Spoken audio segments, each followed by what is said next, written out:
హల్లెలూయా. యేసుక్రీస్తు నామములో అందరికీ హృదయపూర్వక వందనములు. ప్రత్యేకమైన సమయంలో ఈ ప్రత్యేకమైన రోజు యొక్క వాగ్దానంతో మీ ముందుకు వచ్చిన్నాను.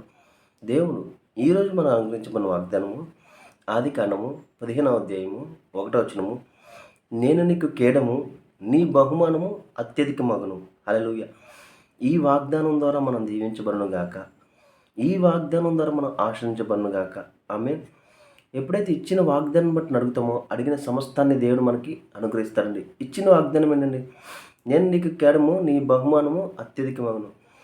ఇది అబ్రహాం గారి యొక్క వాగ్దానానికి మనము వారసులుగా మారాము. ఎలాగంటే ఎప్పుడైతే నజరైన యేసుక్రీస్తుని మనం విశ్వసించున్నామో, ఎప్పుడైతే నజరైన యేసుక్రీస్తు మన కొరకు మరణించి తిరిగి లేచిన విశ్వసించున్నామో, ఆ విశ్వాసం ద్వారా దేవుణ్ణి మనం నమ్ముట ద్వారా ఆ యొక్క అబ్రహాము యొక్క వాగ్దానాలకు మనం వారసులుగా మారిపోయాము. అబ్రహాం యొక్క ఆశీర్వాదానికి వారసులుగా మనము మారిపోయాము. ఈరోజు ఈ వాగ్దానం మన జీవితంలో నెరవేరును గాక. ఆమేన్. ఎందుకంటే దేవుడు అనేకమైన వాగ్దానాలు ఇచ్చిన ప్రతి వాగ్దానాన్ని తన ప్రియకుమారు నజరైన యేసుక్రీస్తు ద్వారా వారసులుగా మనల్ని చేసినాడు. నేను నీకు కేడము. దేవుడు మన చుట్టూ ఆవరించి ఉన్నాడు. దేవుని కృప మన చుట్టూ ఆవరించి ఉంది.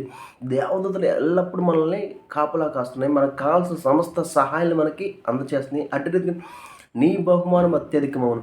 నువ్వు ప్రతి నిమిషం దేవుని మీద ఆధారపడే వల్ల ఉంటావు.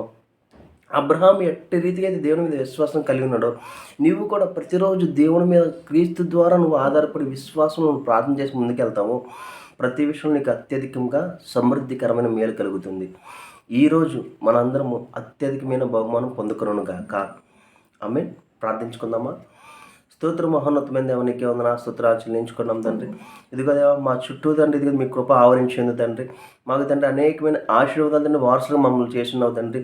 నీ నజరైన యేసుక్రీస్తు ద్వారా తండ్రి ప్రతి వాగ్దానానికి వారసులుగా మేము మారినాం తండ్రి. ఈరోజు తండ్రి ఈ వాగ్దానం చూసి తండ్రి నీ వైపు చూసి ప్రార్థిస్తున్న ప్రతి ఒక్కరి తండ్రి అనేకమైన ఆశీర్వాదాలు తండ్రి వారి మీద దిగివచ్చును గాక అని ప్రవచిస్తున్నాం తండ్రి. అడుగుడు నీకు ఇవ్వనని అడుగుచున్నాం తండ్రి. ఈ ప్రేయర్ చూస్తుంది, ఈ వీడియోలో చూడండి, ఏకీభవిస్తుంది.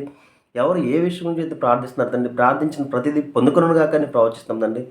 ప్రతి ప్రయాణంలో మీరే తోడని నడిపించండి. ప్రతి అప్పు ఐశ్వర్యంగా మారును గాక అని ప్రవచిస్తున్నాం దేవా. కావాల్సిన ప్రతి ఒక్కరికి కావాల్సిన ప్రతి ఒక్క సహాయాన్ని అందచేయమని నా జరుడైన యేసుక్రీస్తు నామములో అడిగి వేడుకుంటున్నాం తండ్రి. ఆమేన్. అందరికీ హృదయపూర్వక వందనములు.